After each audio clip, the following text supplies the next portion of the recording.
ಅಲ್ಲಿ ಎಲ್ಲರೂ ಹೇಗಿದ್ದೀರಾ, ಆರಾಮಾಗಿದ್ದೀರಾ ಅಂತ ಅಂದ್ಕೊಂಡಿದ್ದೀನಿ. ನಾನು ಕೂಡ ಆರಾಮಾಗಿದ್ದೀನಿ. Welcome back to my YouTube channel. ಇವತ್ತು ಶನಿವಾರ, ನಿನ್ನೆ ಫ್ರೈಡೇ ಅಂದರೆ ಶುಕ್ರವಾರ. ನಾನು ನಿನ್ನೆ ಲಾಗ್ ಮಾಡೋಕ್ಕಾಗಲಿಲ್ಲ, ಯಾಕಂದರೆ ಮನೆಯೆಲ್ಲ ಕ್ಲೀನ್ ಮಾಡ್ಕೊಂಡಿದ್ದಿತ್ತಲ್ವ, ಹಾಗಾಗಿ ಪಂಚಮಿ ಹಬ್ಬಕ್ಕೆ. ಆದರೆ ಇವಾಗ ಕ್ಲೀನ್ ಮಾಡ್ಕೊಂಡಿದ್ದೀನಿ. ಇವಾಗ ಟೈಮ್ ಬಂದು 11:45 ಆಗೋಗಿದೆ. ಹಿಂದೆ ಸ್ವಲ್ಪ ಕ್ಲೀನ್ ಮಾಡೋದಿತ್ತು, ಹಾಗೆ ಮುಂದೆ ಸ್ವಲ್ಪ ಕ್ಲೀನ್ ಮಾಡೋದಿತ್ತು ಕಾಂಪೌಂಡು. ಹಾಗಾಗಿ ಅದನ್ನು ಮುಗಿಸ್ಕೊಂಡು ಇವಾಗ ಲಾಗ್ನ ಸ್ಟಾರ್ಟ್ ಮಾಡ್ತಿದ್ದೀನಿ. ಅದಕ್ಕಿಂತ ಮುಂಚೆ ಪೂಜೆ ಮಾಡಬೇಕು ಅಂತ ಅಂದ್ಕೊಂಡು ಪೂಜೆ ಮಾಡ್ತೀನಿ. ಪೂಜೆ ಮಾಡಿ ಆದಮೇಲೆ ಮತ್ತೆ ನಿಮಗೆ ಸಿಗ್ತೀನಿ. ಅಲ್ಲಿವರೆಗೂ ಬಾಯ್. ಇದನ್ನು ದೇವ್ರ ಮನೆಗೆ ಹಾಕೋಣ ಅಂತ ಅಂದ್ಕೊಂಡಿದ್ದು. ನಮ್ಮಿರೋದೇ ಸಣ್ಣ ದೇವ್ರ ಮನೆ ಅಲ್ವಾ, ಹಾಗಾಗಿ ಇಲ್ಲಿಂದ ಲೈಟ್ ತೊಗೊಂಡ್ರೆ ಕರೆಕ್ಟ್ ಆಗುತ್ತೆ ಅಂತ ಹೇಳಿ ಇದನ್ನು ಹಾಕೋಣ ಅಂತ ಅಂದ್ಕೊಂಡಿದ್ದೀನಿ. ಮನೆಯಲ್ಲಿ ದೇವ್ರ ಮನೆಯೇ ಚೆಂದ ಕಾಣಬೇಕಲ್ವ. ದೇವ್ರ ಮನೆ ಚೆಂದ ಕಂಡ್ರೆ ಮನಸ್ಸಿಗೂ ಹಾಗೆ ಮನೆಗೂ ಏನೋ ಒಂಥರ ಕಳೆ ಇರುತ್ತೆ, ಹಾಗೆ ಏನೋ ಒಂಥರ ನೆಮ್ಮದಿ ಇರುತ್ತಲ್ವ. ಹಾಗಾಗಿ ಇದನ್ನು ಹಾಕಿದ್ರೆ ದೇವ್ರ ಫೋಟೋ, ಇರೋದೇ 2 ದೇವ್ರ ಫೋಟೋ, ಹಾಗೆ ಸ್ವಲ್ಪ ದೇವರಿದ್ದಾವೆ ಅಷ್ಟೇ, ಬಿಟ್ಟರೆ ಮತ್ತೆ ಜಾಸ್ತಿ ಏನಿಲ್ಲ. ನಾವು ಇವಾಗ ಹೊಸ್ದಾಗಿ ಜೀವನ ಸ್ಟಾರ್ಟ್ ಮಾಡಿರೋದ್ರಿಂದ ಇವೆರಡೇ ಇರೋದು. ಮುಂದೆ ಹೋಗ್ತಾ ಹೋಗ್ತಾ ಮತ್ತೆ ದೇವ್ರ ಫೋಟೋನೆಲ್ಲ ತೊಗೊಳೋಣ ಅಂತ ಅಂದ್ಕೊಂಡ್ವಿ. ಹಾಗಾಗಿ ನಮ್ಮ ಮನೆ ದೇವ್ರು ಬಂದುಬಿಟ್ಟು ಉಚ್ಚಂಗಿ ದುರ್ಗದಲ್ಲಿರೋ ಉಚ್ಚಂಗಮ್ಮ, ಹಾಗೆ ಗುಂಡ್ಗತ್ತಿ ಹನುಮಪ್ಪ. ಹಾಗಾಗಿ ಇರೋದೇ 2 ಅಲ್ವಾ, ಹಾಗಾಗಿ ಇದನ್ನು ಲೈಟ್ ನಾವು 2ಕ್ಕೂ ಹಾಕಿದ್ರೆ ತುಂಬಾ ಚೆನ್ನಾಗಿ ಕಾಣುತ್ತೆ, ಲುಕ್ ಇರುತ್ತೆ ಅಂತ ಹೇಳಿ ಅಂದ್ಕೊಂಡು ಹಾಕೋಣ ಅಂತ ಅಂದ್ಕೊಂಡೆ. ಹಾಕಿದ್ರೆ ಹೇಗೆ ಕಾಣ್ಬೋದು ಅಂತ ಲಾಸ್ಟಿಗೆ. ನನಗೆ ಈ ಥರ ಲೋಬಾನ ಎಲ್ಲ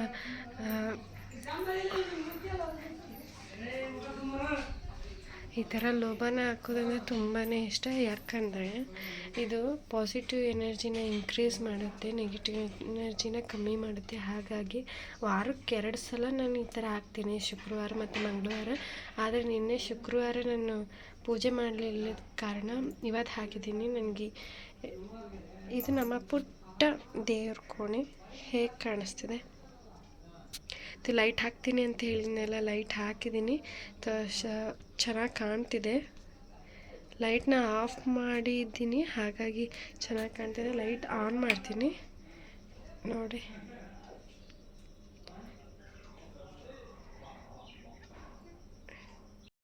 ಪೂಜೆನೂ ಎಲ್ಲ ಮುಗಿಸ್ಕೊಂಡೆಲ್ಲ. ಪೂಜೆ ಮುಗಿಸ್ಕೊಂಡು ಆ ಪೂಜೆ ಮುಗಿಯೋವರೆಗೂ ನಾನು ಯಾವುದೇ ರೀತಿ ತಿಂಡಿ ಆಗಲಿ, ಟೀ ಆಗಲಿ, ಬಿಸ್ಕತ್ ಆಗಲಿ ಯಾವುದೇ ರೀತಿ ಕುಡಿಯೋಲ್ಲ, ತಿನ್ನೋದು ಇಲ್ಲ. ಹಾಗಾಗಿ ಇವಾಗ ಆಲ್ರೆಡಿ 12 ಗಂಟೆ ಆಗೋಗಿದೆ. ಹಾಗಾಗಿ ಇವಾಗ ತಿಂಡಿ ತಿಂದಿದ್ದೇನೆ. ಬೆಳಗ್ಗೆ ತಿಂಡಿಗೆ ನಾನು ಚಿತ್ರಾನ್ನ ಮಾಡಿದ್ದೆ, ಅದನ್ನೇ ನಮ್ಮ ಮನೆಯವ್ರಿಗೆ ಲಂಚ್ ಬಾಕ್ಸ್ ಕಳಿಸಿದ್ದೆ. ಇನ್ನೂ ತುಂಬಾ ಕೆಲಸ ಇದೆ. ಇನ್ನು ಇವನ್ನೆಲ್ಲ ಫಿಲ್ ಮಾಡಿ ಇಡಬೇಕು, ಎಲ್ಲ ಅರೇಂಜ್ ಮಾಡಬೇಕು. ಹಾಗೆ ನಿನ್ನೆ ಸಾಯಂಕಾಲ ತೊಳೆದು ಹಾಗೆ ಇಟ್ಟಿದ್ದೀನಿ, ಬಟ್ ಇನ್ನೂ ಏನು ಅರೇಂಜ್ ಮಾಡ್ಕೊಂಡಿಲ್ಲ. ತಿಂಡಿ ತಿಂದು ಆಮೇಲೆ ಅರೇಂಜ್ ಮಾಡ್ಕೊತೀನಿ ಅಂತ ಹೇಳಿ ಮೊದಲು ತಿಂಡಿ ತಿನ್ನೋಣ ಅಂತ ಅಂದ್ಕೊಂಡಿದ್ದೆ. ಫ್ರೆಂಡ್ಸ್, ಸಂಜೆಯಿಂದ ಲಾಗ್ ಸ್ಟಾರ್ಟ್ ಮಾಡ್ತಿದ್ದೀನಿ. ಅರೌಂಡ್ ಒಂದು 5:45 ಆಗಿದೆ. ನಮ್ಮ ಮನೆಯವ್ರು ಬಂದರು ಅಂತ ಹೇಳಿ ಅವ್ರಿಗೆ ಟೀ ಇಡ್ತಿದ್ದೀನಿ. ಏನು ಹಾಯ್ ಏನು ಹಾಯ್ ಹಾಯ್ ಹಾಯ್.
ಬಡವ್ರ ಜೀವನ ಎಷ್ಟು ಕಷ್ಟ ಅಲ್ವಾ.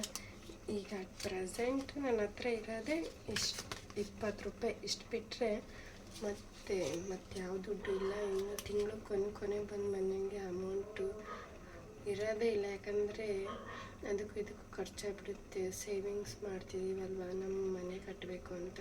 ನಮ್ಮದು ಅಂತ ಒಂದು ಸಣ್ಣ ಗೂಡಾಯಿತು ಅಂದರೆ ತುಂಬಾ ಖುಷಿಯಾಗುತ್ತೆ. ಇದನ್ನೇ ಈ ಮನೆನ ಬೀಳಿಸಿ ಚೆಂದಾಗಿ 4 ಜನ ಚೆನ್ನಾಗೈತಿ ಮನೆ ಅಂತ ಹೇಳ್ಬೇಕು.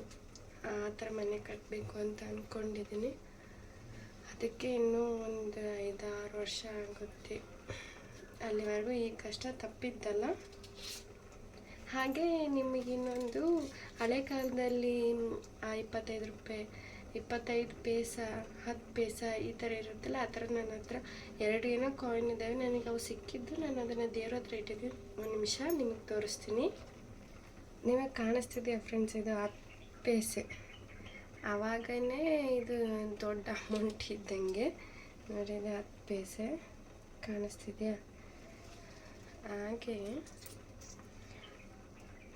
ಇದು 25 ಪೈಸೆ ಕಾಣಿಸ್ತಿದೆಯಾ? 25 ಸಿನ್ಸ್ 2000 ಇಸ್ವಿ. ಇದರಲ್ಲಿ ಇಸ್ವಿ ಇಲ್ಲ. ಇದು 1990 ಇಸ್ವಿ. ಇದು ನನಗೆ 1 ರೂಪಾಯಿ ಕಾಯಿನ್ ಸಿಕ್ಕಿದ್ದು. ಹಾಗಾಗಿ ನಾನು ಸಿಕ್ಕಿರೋ ಕಾಯಿನೆಲ್ಲ ದೇವ್ರ ಮುಂದೆನೇ ಇಟ್ಟಿರ್ತೀನಿ. ಇದು 2016 ಕಾಯಿನ್. ಚೆನ್ನಾಗಿದೆ ಅಲ್ವಾ? 1 ರೂಪಾಯಿಗೂ ಎಷ್ಟು ಬೆಲೆ ಅಲ್ವಾ? ಅದು ಬಡವರಿಗೆ ಮಾತ್ರ ಗೊತ್ತಾಗೋದು, ಶ್ರೀಮಂತರಿಗೆ ಗೊತ್ತಾಗಲ್ಲ 1 ರೂಪಾಯಿ ಬೆಲೆನೂ. ನಾನೇನು ಅಂದ್ಕೊಂಡೆ, ಮ್ಯಾಗಿ ಮಾಡೋಣ ಅಂತ ಅಂದ್ಕೊಂಡೆ.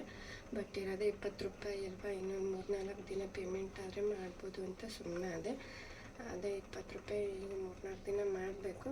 ಅಷ್ಟಿಗೆ ಮ್ಯಾಗಿ ಮಾಡೋ ಪ್ರೋಗ್ರಾಮು ಕ್ಯಾನ್ಸಲ್ ಆಯಿತು.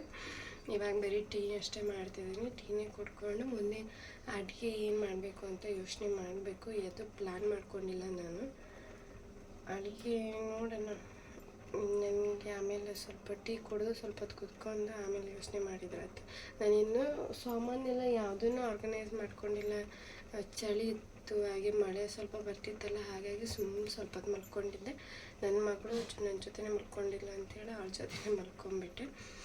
ನಾಳೆನೇ ಆರ್ಗನೈಸ್ ಮಾಡ್ಕೋತೀನಿ. ಇವಾಗ ಟೀ ಕುಡಿದು ಅಡುಗೆನ ಸ್ಟಾರ್ಟ್ ಮಾಡ್ಕೋತೀನಿ. ನಾನೇನು ಅಡುಗೆ ಮಾಡ್ತೀನಿ ಅಂತ ನಿಮಗೂ ಕೂಡ ಹೇಳ್ತೀನಿ. ಆ ರೆಸಿಪಿನ ನಿಮ್ಮ ಜೊತೆನೂ ಕೂಡ ಶೇರ್ ಮಾಡ್ಕೋತೀನಿ. ನಾನು 4 ಕಪ್ ಯಾಕೆ ಸೋಸಿದ್ದೀನಿ ಗೊತ್ತಾ? ಅನ್ಕೋಬೋದು ನೀರದೇ ನೀವಿಬ್ಬರು 4 ಕಪ್ ಯಾಕೆ ಸೋಸಿದೀಯ ಅಂತ. ನಮ್ಮ ಮನೆಯವ್ರು ಯಾವಾಗಲೂ ಹೇಳ್ತಾರೆ, ಏನೇ ಮಾಡಿದ್ರು, ಅಡುಗೆ ಮಾಡಿದ್ರು ಆಗಲಿ, ಏನಾದರೂ ಟೀ ಮಾಡೋರಾಗಲಿ, ಏನಾದರೂ ಸ್ಪೆಷಲ್ಲಾಗಿರೋ ಊಟನ ಮಾಡಿರಲಿ, ಇನ್ನೊಬ್ರಿಗೆ ಕೊಡೋಷ್ಟು ಮಿಕ್ಕಿರಬೇಕು. ಒಬ್ಬರು ಹೊಟ್ಟೆ ತುಂಬುವಷ್ಟು ಊಟನ ಹೆಚ್ಚಿಗೆ ಮಾಡಿರೋ ಅಂತ ಯಾವಾಗಲೂ ಹೇಳ್ತಿರ್ತಾರೆ.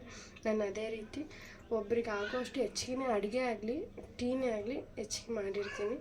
ಇದು ನಮ್ಮ ಮಾವನಾದ್ರು ಅಥವಾ ನಮ್ಮ ಚಿಕ್ಕಪ್ಪನಾದರೂ ಇರ್ತಾರಲ್ಲ ಹೊರಗಡೆ, ಅವ್ರಿಗೆ ಕೊಡೋಣ ಅಂತ ಹೇಳಿ 4 ಸೋಸಿದ್ದೀನಿ. ನುಗ್ಗೆಕಾಯಿ ಸಾಂಬಾರು ಮಾಡಲಿಕ್ಕೆ ಒಂದು ಕುಕ್ಕರ್ಗೆ ಬೇಳೆ ಹಾಕ್ಕೊಂಡಿದ್ದೀನಿ. ಅದನ್ನು ಚೆನ್ನಾಗಿ ತೊಳ್ಕೊಂಡು ಅದಕ್ಕೆ ಈರುಳ್ಳಿ, ಟೊಮೊಟೊ ಹಣ್ಣು ಹಾಗೆ ಬೆಳ್ಳುಳ್ಳಿನ ಬೇಯಕ್ಕೆ ಹಾಕಿದ್ದೀನಿ.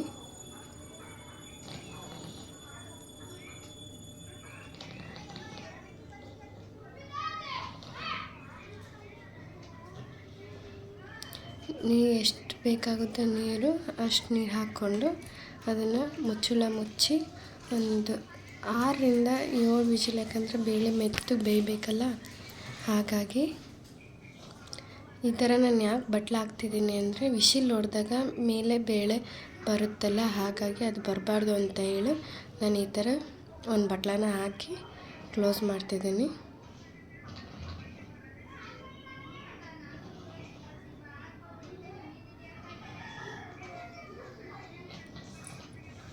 ನಾವು 2 ಥರನೂ ನುಗ್ಗೆಕಾಯಿ ಸಾರು ಮಾಡ್ಬೋದು. ಒಂದು ಮಸಾಲೆ ಕೊಬ್ಬರಿ ಹಾಕಿ ಮಸಾಲೆ ರುಬ್ಕೊಂಡು ಸಾರು ಮಾಡ್ತಾರಲ್ಲ, ಆ ಥರನೂ ಮಾಡ್ಬೋದು. ಹೀಗೆ ಸಿಂಪಲ್ಲಾಗಿ ಈ ಥರನೂ ಮಾಡ್ಬೋದು.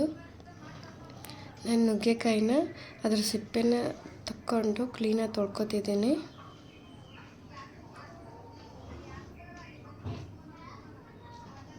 ನಮ್ಮದೇ ನುಗ್ಗೆಕಾಯಿ ಗಿಡ ಇರೋದ್ರಿಂದ ನಾನು ಅದರಲ್ಲೇ ಹರ್ಕೋತೀನಿ. ನುಗ್ಗೆಕಾಯಿ ಸೊಪ್ಪು ಆಗಲಿ ನುಗ್ಗೆಕಾಯಿ ಆಗಲಿ ತಿನ್ನೋದ್ರಿಂದ ಆರೋಗ್ಯ ತುಂಬಾ ಚೆನ್ನಾಗಿರುತ್ತೆ, ಹೆಲ್ತಿಯಾಗಿರುತ್ತೆ. ಒಂದು ತಿಂಗಳಿಗೆ ಒಂದು ಸಲ ಟ್ರೈ ಮಾಡಬೇಕು. ಈಗ ಇದು ವಿಶಿಲ್ ಹೊಡಿತಿದೆ, ಹಾಗಾಗಿ ಅದನ್ನು ತೆಗಿತಿದ್ದೀನಿ.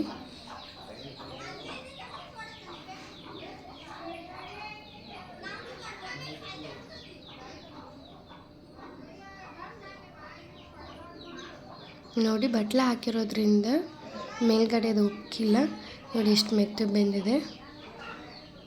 ಈಗ ಇದನ್ನು ಸ್ಮ್ಯಾಶ್ ಮಾಡ್ಕೊಳ್ಳೋಣ.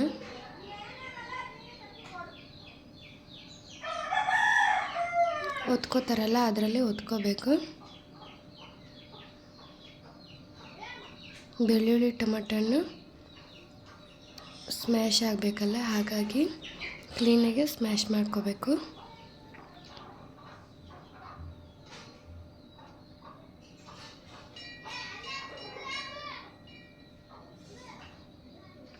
ಈಗ ಏನು ತೊಳ್ಕೊಂಡು ಇಟ್ಕೊಂಡಿದ್ದೆಲ್ಲ ನುಗ್ಗೆಕಾಯಿನ ಅದನ್ನು ಇದಕ್ಕೆ ಹಾಕೋತಿದ್ದೀನಿ.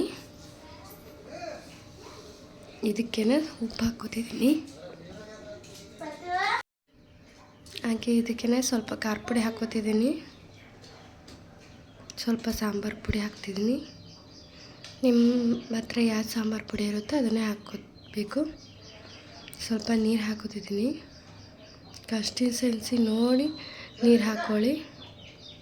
ನನಗೆ ಸಾಕು. ನೋಡಿ ಈ ಥರ ಆಗಿದೆ. ಈಗ ಒಂದು ಪಾತ್ರೆ ಇಟ್ಕೊಂಡು ಅದಕ್ಕೆ ಎಣ್ಣೆ ಹಾಕೋತಿದ್ದೀನಿ ಒಗ್ಗರಣೆಗೆ.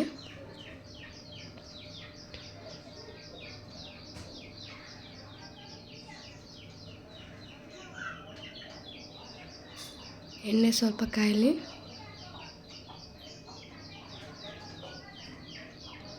ಸಾಸಿವೆ ಹಾಕೋತಿದ್ದೀನಿ.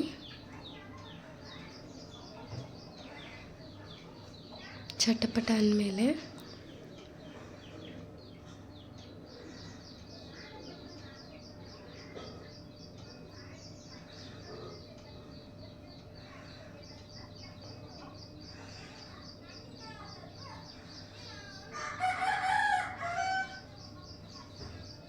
ಜೀರಿಗೆ ಹಾಕೋತಿದ್ದೀನಿ. ಈರುಳ್ಳಿ ಹಾಕ್ಕೋಬೇಕು. ನಂತರ ಮಸಾಲೆ ಇರುತ್ತಲ್ಲ ಅದನ್ನು ಇದಕ್ಕೆ ಹಾಕ್ಕೋಬೇಕು, ನುಗ್ಗೆಕಾಯಿ ಅದನ್ನೆಲ್ಲ. ಈಗ ಕುದಿಯೋಕ್ಕೆ ಬಿಟ್ಬಿಡಬೇಕು. ರೆಡಿ ಆಯಿತು ನುಗ್ಗೆಕಾಯಿ ಸಾಂಬಾರು. ಇನ್ನೂ ನನ್ನ ಚಾನಲ್ಗೆ ಸಬ್ಸ್ಕ್ರೈಬ್ ಆಗಿಲ್ಲ, ಪ್ಲೀಸ್ ಸಬ್ಸ್ಕ್ರೈಬ್ ಆಗಿ. ನಿಮ್ಮ ಸಪೋರ್ಟು ಹೀಗೆ ಇರಲಿ.